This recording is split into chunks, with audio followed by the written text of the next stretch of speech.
It's time for Yahoo Finance's Market Minute. Stocks slip on latest tariff threats against the EU. Adobe shares, they're sliding despite a solid earnings beat. The street is disappointed the company did not raise its guidance. Deutsche Bank downgraded Adobe to hold from buy, while several other analysts trimmed their price targets. Automation software developer UiPath is under pressure. It's after issuing a cautious first quarter and full year forecast. CEO citing global macroeconomic uncertainty, especially in the U.S. public sector, as a headwind for the company. And Dollar General, those shares are popping despite an earnings miss and downbeat full-year forecast. UBS analyst Michael Lasser telling Yahoo Finance Dollar General is showing some stability amid its transformation. That's your Yahoo Finance Market Minute. For more on what's trending on Yahoo Finance, scan the QR code below to track the best and worst performing stocks of the session.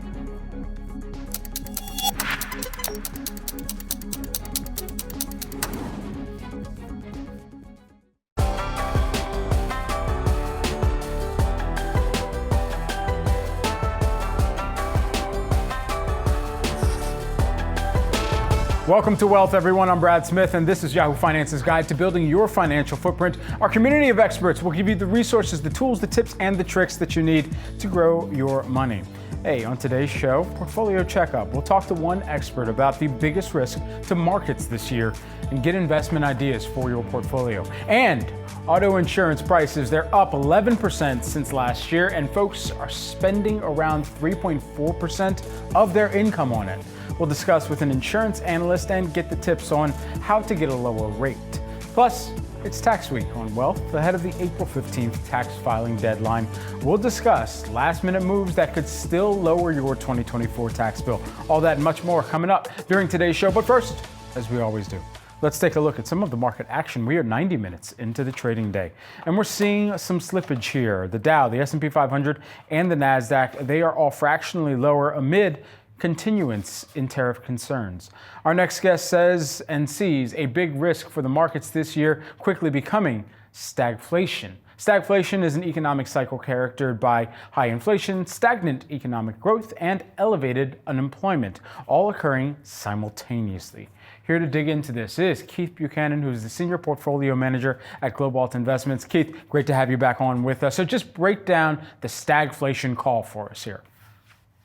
Thank you, Brad. This is quickly coming back into the lexicon of market participants and onlookers. The same. We've looked at this over time, and it's been a risk that clearly over the last 3 weeks has exploded onto the scene. And moving into this year, the worry was on the upside that animal spirits would push the market and economy even further and quickly into more of an expansionary phase. But the tariff conversation and international trade policy really changed the dynamic. And we've seen the tariff conversation evolve over time very quickly and rapidly in a way that brings caution into the investors and business owners that have to make these investment decisions, as well as just understanding kind of where we're going over the next 12 to 24 months from a Fed policy standpoint. So we see, tariffs have to come from either one place, either put pressure on prices or growth. Widespread tariffs can actually hold the effect of doing both at the same time.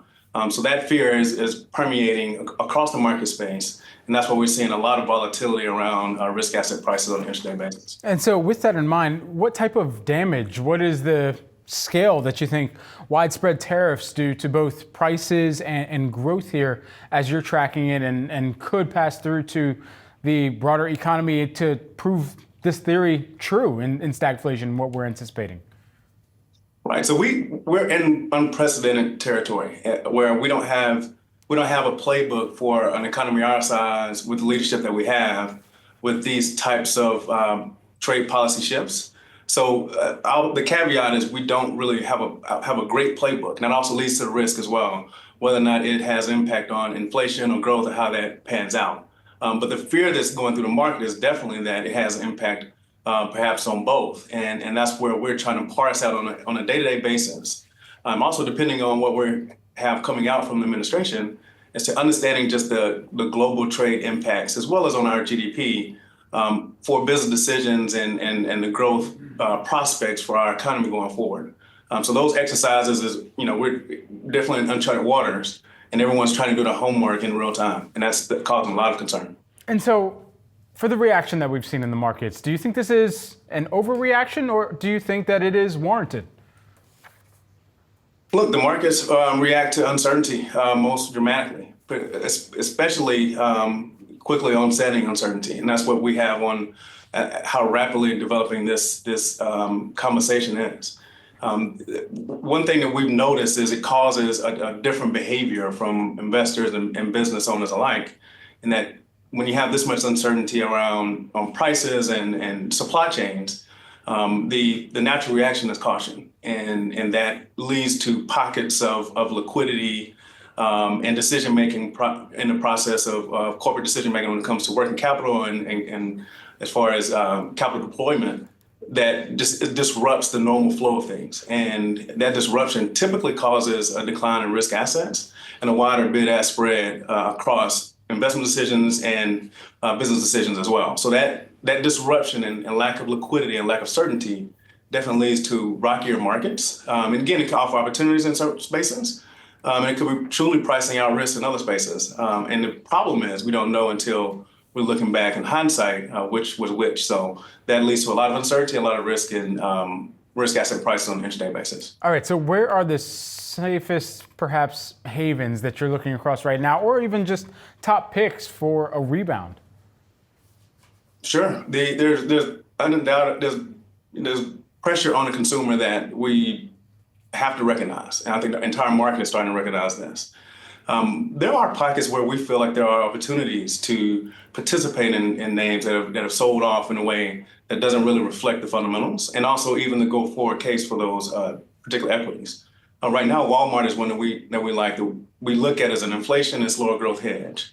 As prices go up, particularly in the grocery space, that drives customers into the doors they typically won't, higher income customers that they typically haven't had on their outs, as well as when growth slows and you have higher unemployment, that also drives traffic within their stores too, as they have seemingly a price advantage on other widespread stores from the grocery to general merchandise.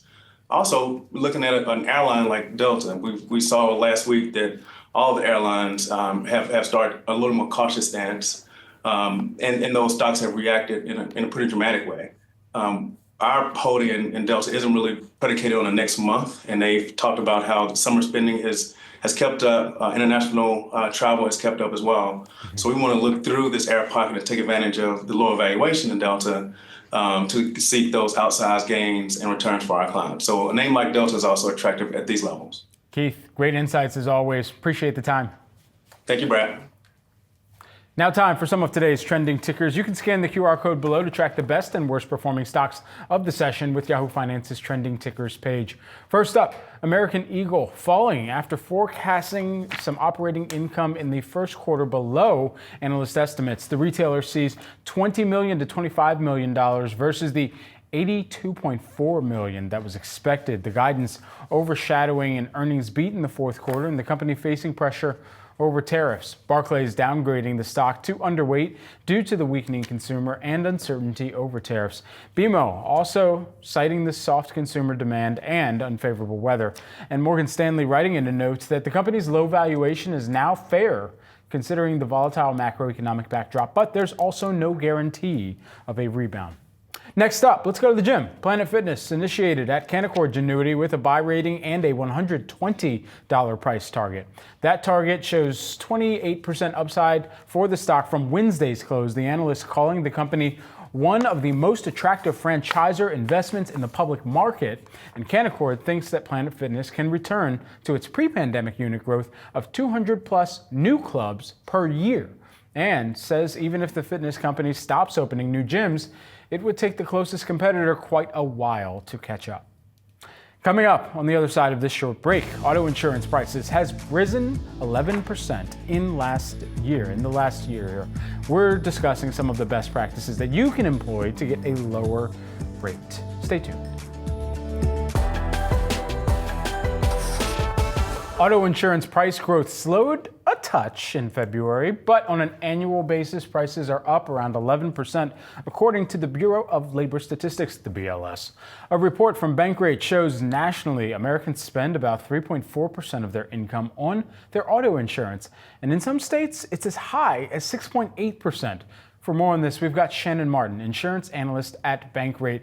Shannon, good to have you here. Just break down why we're spending this much of our income on auto insurance and where some of the price rises have really accumulated. Thanks for having me back. Yes, Americans are spending almost 3.4% of their income on car insurance costs alone. And we're seeing increases in things like medical payments. When the cost of medical care increases, a portion of your auto policy pays for that. The cost of new and used cars are also increasing.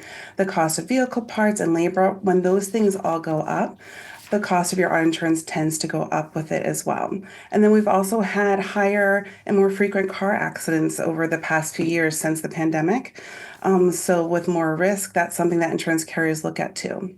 So we also have a look at some of the states here within this data as well, who's spending the greatest percent of their income on insurance. And at the top of it was Louisiana, Florida, New York. All of this considered, as we're thinking about some of, and we've got the list on the screen for our viewers here as well. So we're airing out some of the drivers in these states. Clearly they need to do a little bit better because their rates are so high. Ultimately something's going wrong here. But there's more data in the vehicle these days, it seems like. Why are rates still so high when you can be really engaging with your insurer to make sure that you can bring down some of those costs? That's something that really confuses drivers as well, especially when they go down to the dealership to purchase a new car. You think if you get all the bells and whistles, you're going to be safer in the vehicle. That might lower the cost of your car insurance.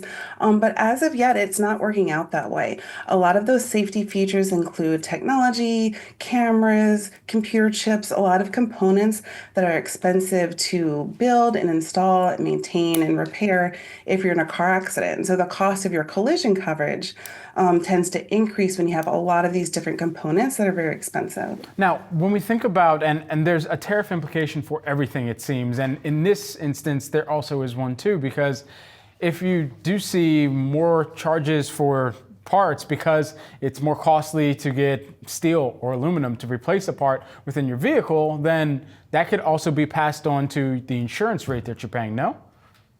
Yes, absolutely. It'll impact the cost to purchase a vehicle. It'll impact the cost of your car insurance because the cost of vehicle parts will go up. And it also creates delays in repair time. Lots of time manufacturers try to get around these tariffs and find different ways to ship parts and vehicles to us, which means it takes longer to get your car repaired. So then things like your reimbursement for transportation expenses that you can get from your carrier, those rates can go up because a rental car will cost more if this happens. All right, so I want to end on some tips here, some actionable tips for folks who are trying to bring that insurance rate down. What can they do? Well, first, you want to review your policy, make sure it's accurate. If you've had any life event changes, marriage, divorce, job change, change of address, that can impact your rate. So you want to make sure you're starting off with accurate information. Then move to discounts, see what you qualify for. Some discounts are easy to get, low-hanging fruit. You can enroll in automatic payments with your checking account. Most of the time that can save you 5% or maybe save you on service fees. Then there are ones that take a little bit more work, like taking a defensive driving course or having your teen get good grades, like a 3.0 average, so they can get a good student discount, but you'll get a bigger bang for your buck with those. And then you may have to start paring down if things are still too, tight for you. So get rid of coverages that you don't need. Work with your agent to maybe see if there's any extras that you can cut off of your policy. So there's a lot of different alternatives. And then you can still also choose to shop for coverage with another company if you still can't find an affordable rate. Shannon, thanks so much for joining us here with these tips and advice. As of right now, I'm still schwinning, if you will, on my bike and using that MTA pass. But when I do get a car, I'll remember to come back, replay this. Save that money. Yes, indeed. Thanks. Coming up, everyone, last-minute moves to reduce your taxes, plus the tax credits you might be missing out on. That's next on Wealth.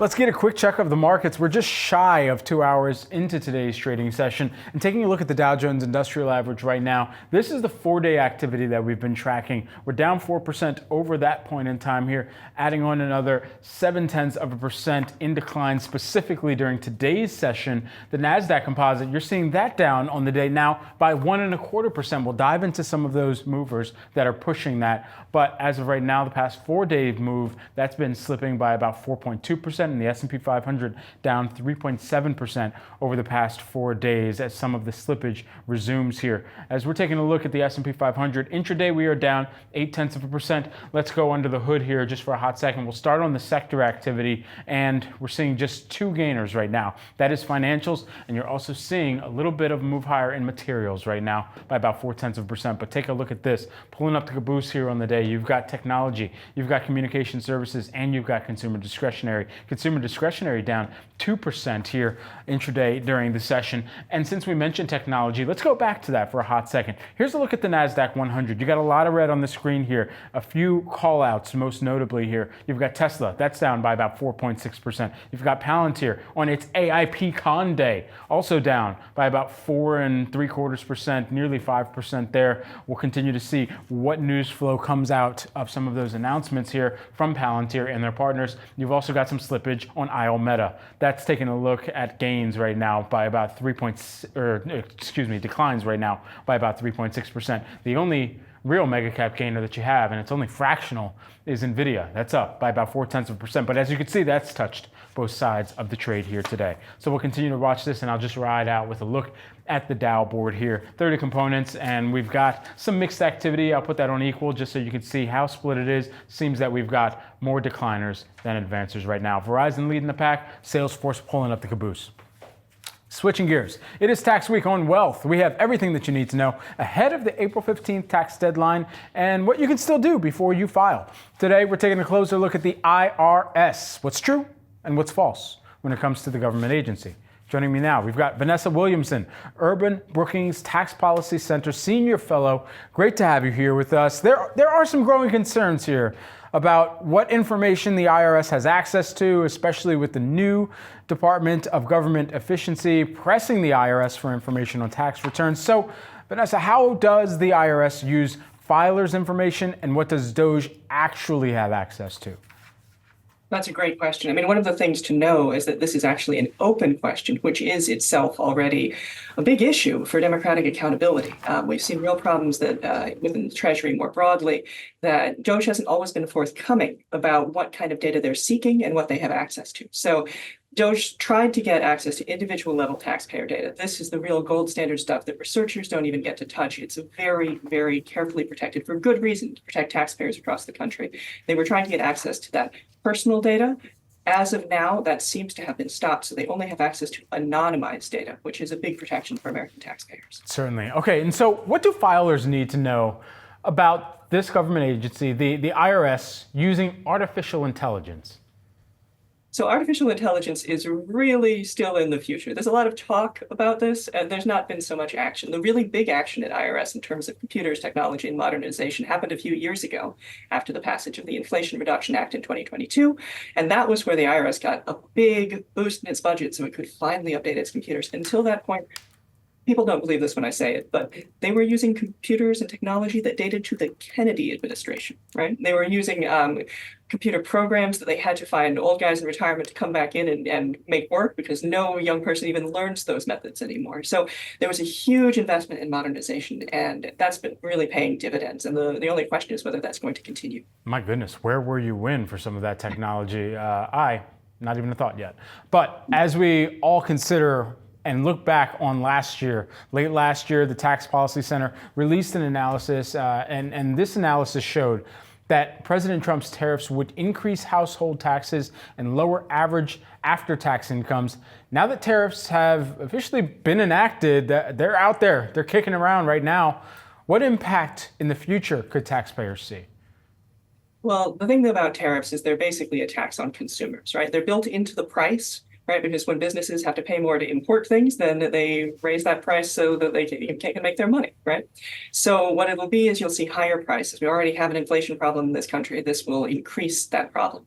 But the other thing that's happening right now is instability. Right. We all know that tariffs raise prices, but one of the things that's happening right now, which is very unusual, is that tariffs are being proposed or threatened and then suddenly drawn back. So there's a lot of instability. It starts to look a little bit like a rug pull, which is not how you would like economic policy to be run.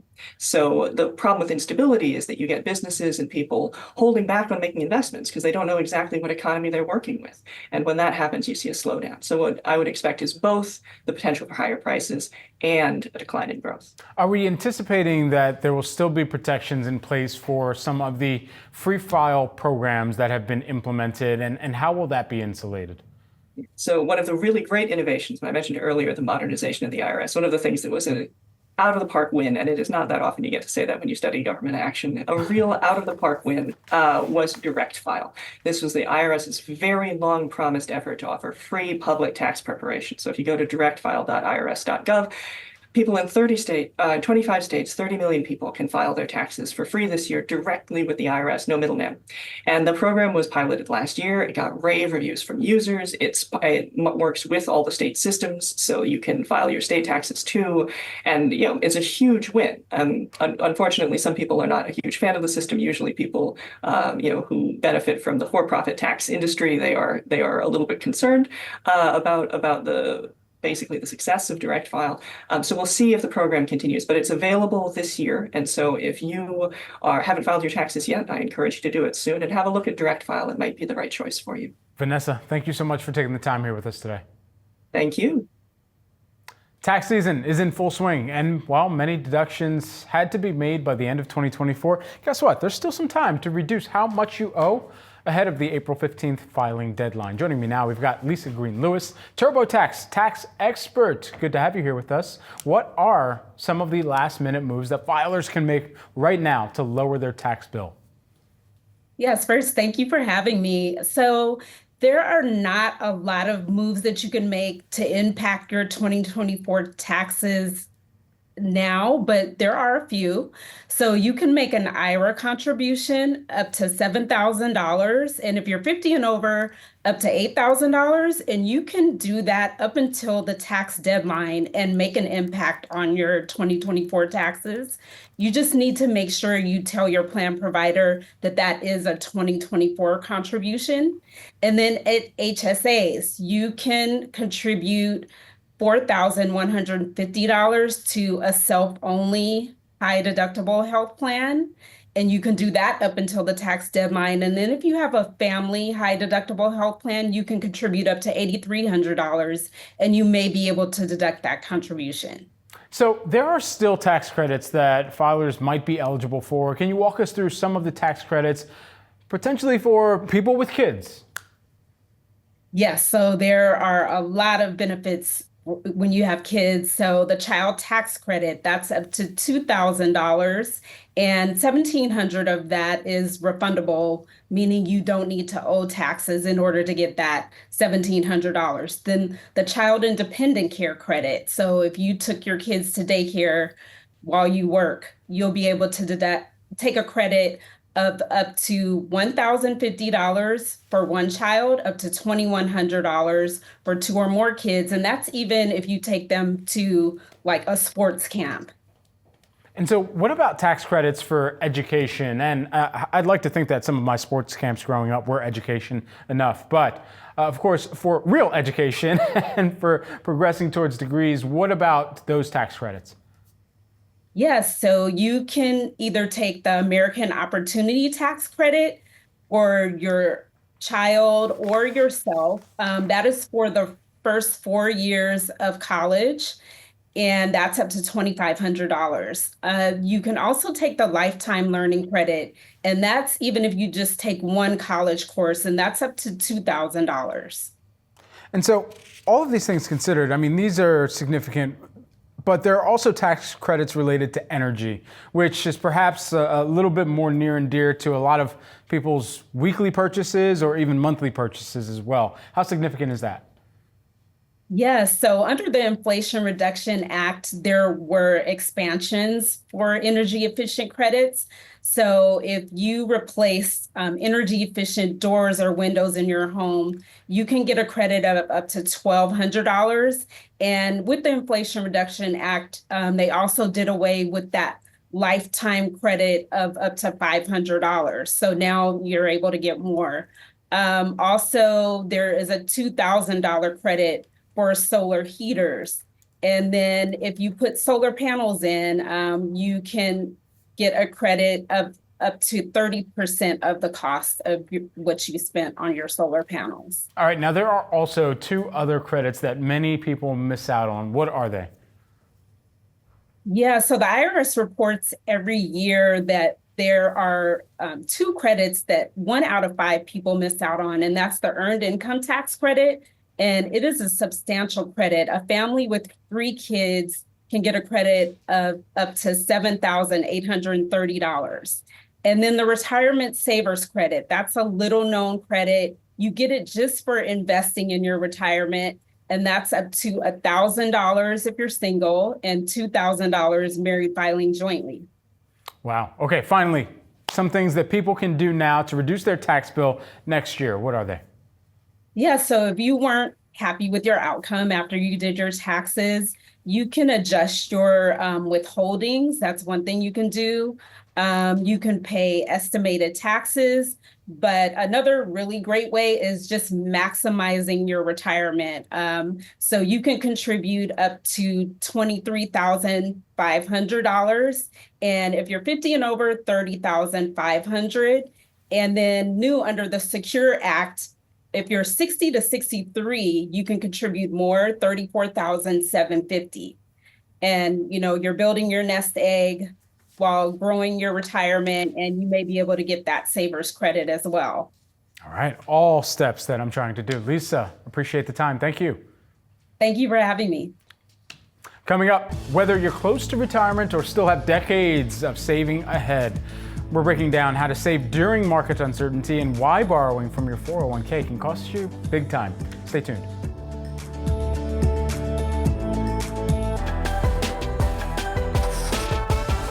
While recent market selling has understandably rattled investors, JP Morgan Asset Management's 2025 Guide to Retirement stresses the importance of staying invested long-term when planning for retirement. And here to explain, we have Michael Conrath, who is the Chief Retirement Strategist at JP Morgan Asset Management. Michael, good to have you here in studio with us. I mean, this is the entirety of the pandemonium, the week that we've been trying to endure here. Right. And for a lot of people, they're planning for retirement and saying, uh-oh, what's going on here? And so it can be overwhelming already. Can you break down the factors that can impact finances into a retirement equation and explain those for us? Sure. Well, I think back to when I was a younger worker in my 20s, and people would tell me, save early, save often. And I often cringe at that, but guess what? It works. Yeah. Even in markets like we've been seeing recently. And the important thing is, I would put it another way, get invested, stay invested. If you're a retirement saver, retirement investor, you've got possibly decades before you retire. And guess what? People are living longer. It's not uncommon to spend 30, 35 years in retirement without a paycheck. So you want to make sure your money lasts, so you've got to invest aligned with that. And I think the biggest thing that people are challenged with right now is around market volatility, as you mentioned. Right. But if you had actually missed the 10 best days in the market for the past 20 years, your account value would have been cut in half. Wow. So focus on the long term. So we're always told, like you mentioned, it's important to start early with retirement saving. How big of a difference then does it make when you're starting in your 20s versus starting in your 30s, for instance? Oh, it's a huge difference. So let's say that you were the better investor, and you, Brad, started at age 25. I started at 35, putting away the same amount of money, same portfolio, for example, both retired at 65. You would have about 2 times more than me. So waiting 10 years can cut your value in half. Because of the compounding? Yeah, exactly. I mean, it's the 8th wonder of the world, right? Compound interest? Yeah, exactly. So spending habits in retirement, that can also impact, how much you need to save ultimately, but it can look very different in your 30s or your 40s. How are you advising clients to prepare for that longer stretch, for living longer as well, and expenses of life after retirement? Sure. I think one of the big things is to take a look at how you're invested. And what we see, Brad, is that households who have a larger share of their retirement wealth in guaranteed income solutions, so certainly includes Social Security, pensions, but also annuities that can provide that ongoing guaranteed paycheck, those households actually spend about 40% more than those who don't have that. And I think that just shows the power of the paycheck. It gives people confidence to spend because they know their ongoing expenses will be covered. But also, if they have that confidence knowing those expenses are covered, they're probably less likely to tinker with the other parts of their portfolio. Right. Your study also looked at and focused on a lack of emergency savings and how that can impact retirement. I mean, what is the status of that more broadly and the read through? Yeah, emergency savings is the foundation of your financial house. And you need to have that on solid footing or else the rest of your financial house will topple over at some point. And we see people struggle with that. And we see 9 out of 10 households experiencing these spending spikes that they can't pay out of their income. And I'm talking about a spike that's a 25% jump in their budget on a month-to-month basis. And we see 1 out of 3 households can't fund it out of their income or their savings. So again, that having that emergency savings, because what happens next is, what do? They pan the camera to their 401k plan. It starts to look like a piggy bank.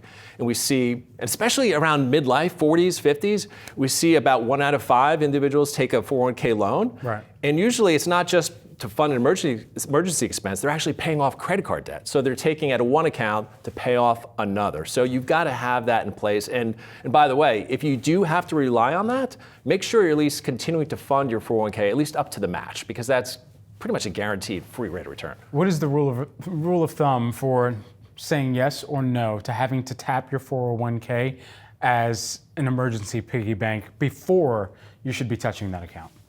I think a lot of the rules of thumb are tricky. I think it comes down to individuals, but I think the best guidance is look at, okay, how much is this going to cost me in the 401k, not just in terms of interest, but lost retirement savings. If you take out a loan, typically we see that can end up being hundreds of thousands of dollars in lost retirement savings down the road, just because you have less money invested. And back to what we were saying about compound interest, plus an interest rate on top of that. Interesting. Michael, thanks so much for taking the time breaking this down for us. Thank you, Brad. Really appreciate it.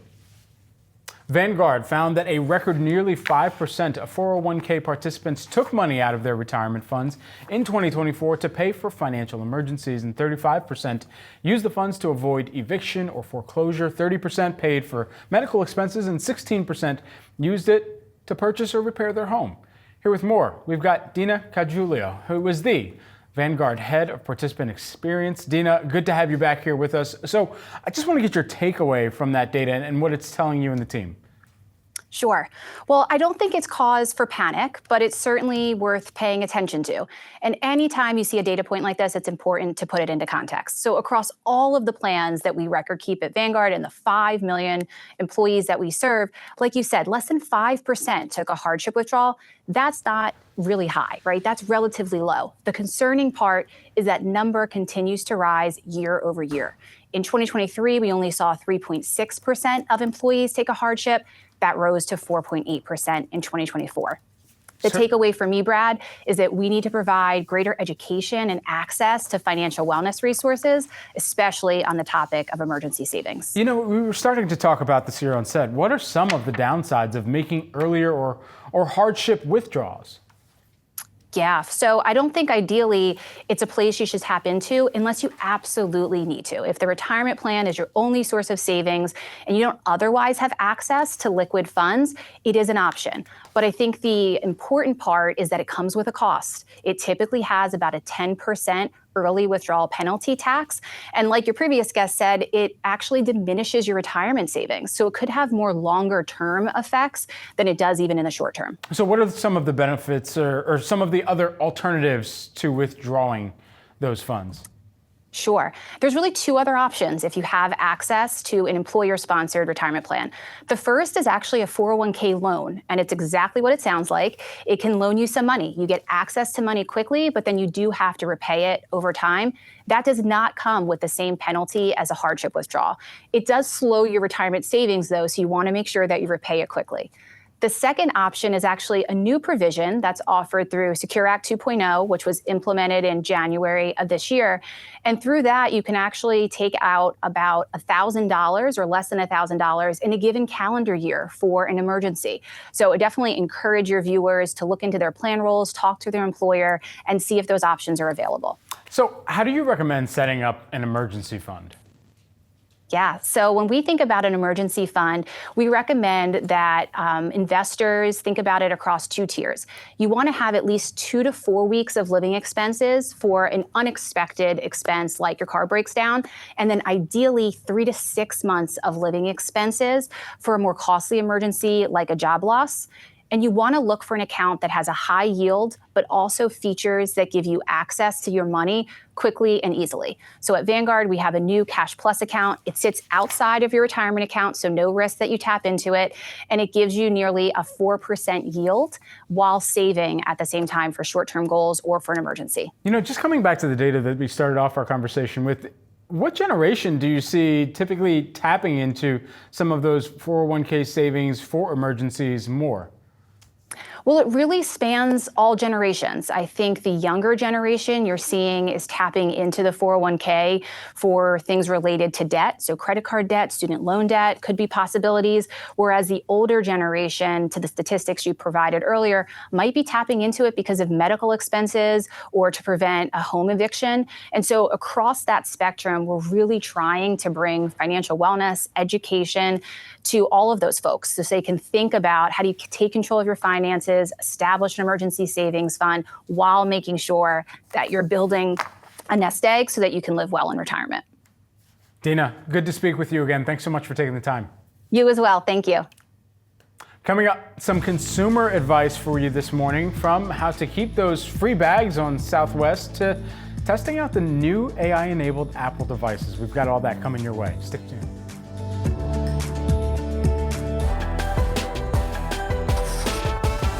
Programming note. On this week's episode of Stocks in Translation, Jared Blickery and Sydney Freed sit down with IG North America CEO JJ Kinahan to discuss buying the dip as a trading strategy.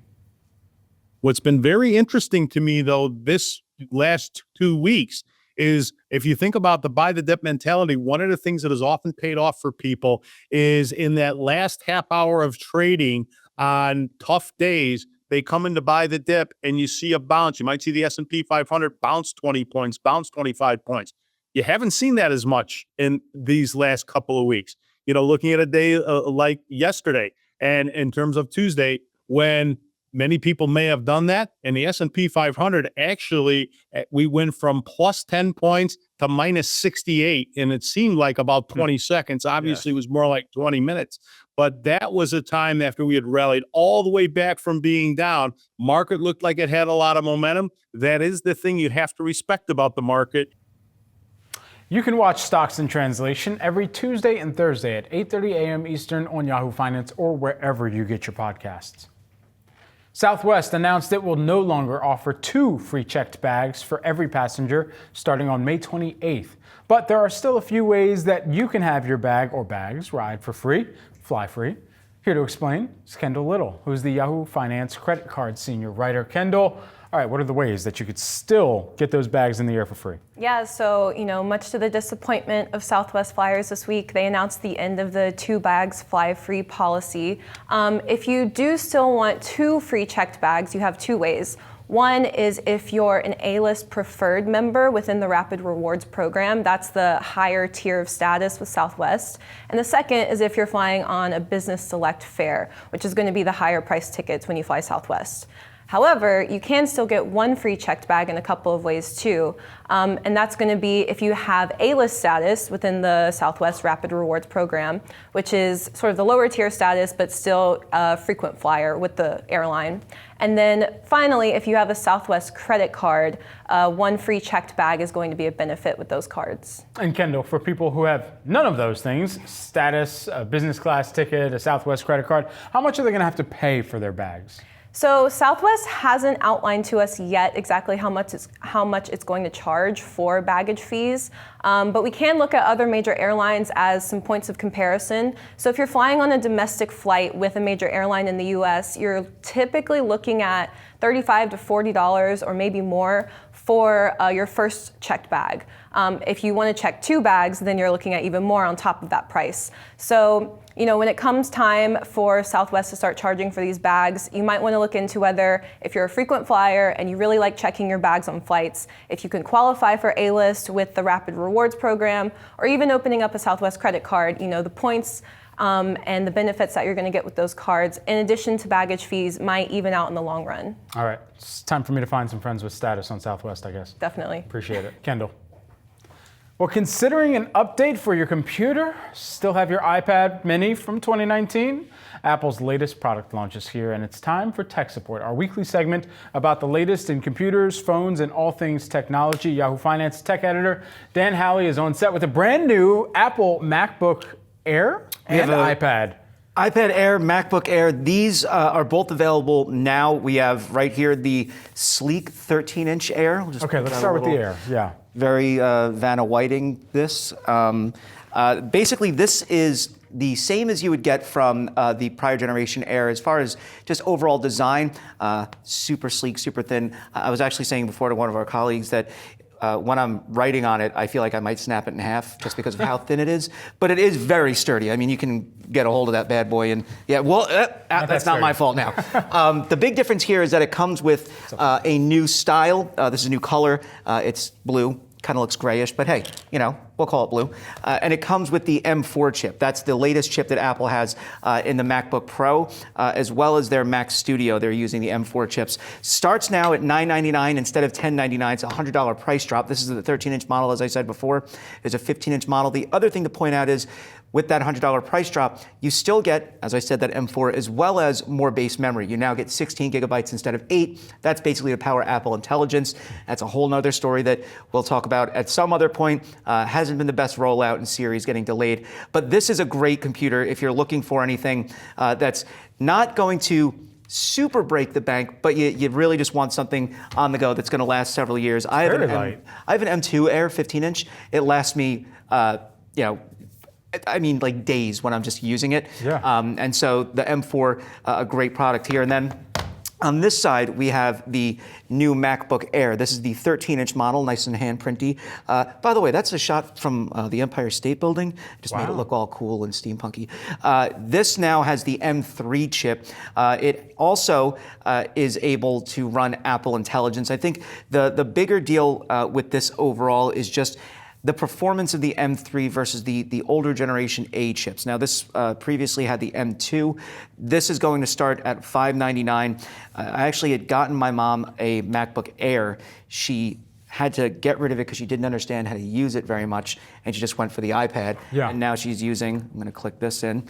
Oh, wow. She just connects it to the accessory. Yeah, so this is the Magic Keyboard for the iPad Air.